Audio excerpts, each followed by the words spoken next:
Good morning mga Meg! So ngayong araw ay magdi-day off tayo. So naka 4 months na tayo dito sa employer natin. So nagpaalam tayo mag-day off. So pupunta kasi kami sa Taipei 101 mga Meg. So kasama ko yung aking kapatid. Ayun na nga mga Meg. So sobrang excited ako dyan kasi first time kong makasakay sa train sa ibang bansa. Actually yung Kuai na train na yan yung sasakyan namin papuntang Taipei. So 4 hours yung biyahe namin.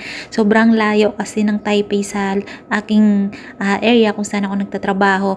So meron kasi silang high speed na tinatawag yun yung bullet train. So, sobrang bilis nun.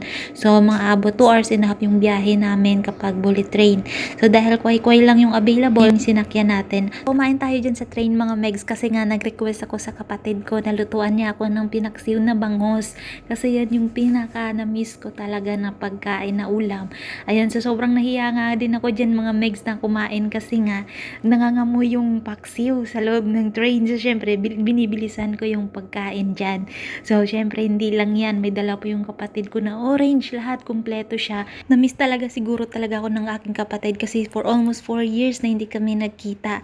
Ayun, so dalawa kasi kaming breadwinner sa lahat kaming magkakapatid. So, 7 kami. So, dalawa kami. Bunso siya sa lalaki. Ako naman yung bunso. Pinakabunso.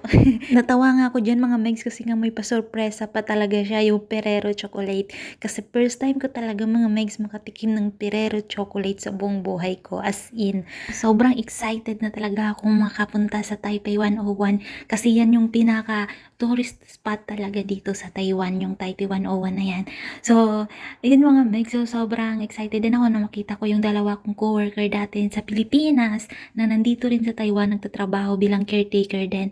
So, makikita kami. So, malapit na kami mga Meg sa Taipei 101. So, sobrang nakaka-excite. Ayun na nga mga Megs, dumating na kami sa Taipei Station. So, ang nakakatawa dyan mga Megs, ligaw-ligaw kami kasi nga syempre, hindi na alam kung paano basahin yung side yung mga ano dyan kung saan kami magkikita kasi nga nakakalito as in.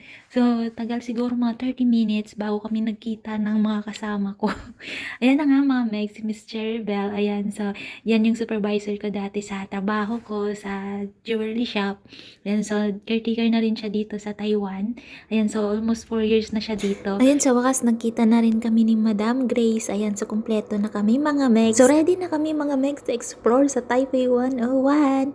Ayan, so samahan nyo kami mga Megs. Actually mga Megs umulan pero okay lang. Importante nakapasok na kami sa Taipei 101. So syempre nag-order kami mga Megs ng pagkain kasi hindi pwedeng walang ganyan kasi food is life. So ready na kami para umakyat sa 89th floor tsaka 90th floor. Ayan, so sobrang taas niyan mga Megs. So ready na kami. Then mga Megs, bumili kami ng ticket. Ayan, mura lang naman yung ticket. Nasa 420 each NT yung ticket namin bawat isa. Pumasok na kami sa elevator. So sobrang nakaka-amaze at saka na gulat kami sa lights sa taas.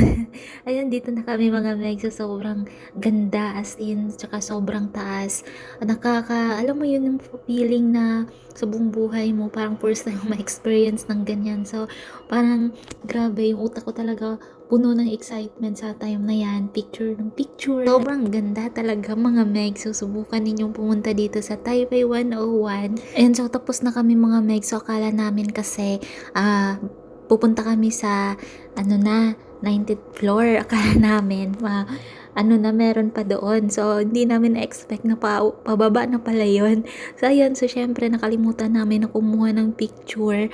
Pero, hindi namin na-expect mga Meg na may bayad pala yung pag-picture sa amin. Wala nang libre talaga dito sa mundo. Charot. Ang picture namin, 3 yun for remembrance. So, nasa 1,000 NT lahat yun. So, diba? So, okay, at least meron kaming remembrance dito sa Taipei 101. Nasa labas na kami niyan mga Meg. So, buti na lang tapos na yung ulan. So, pauwi na kami.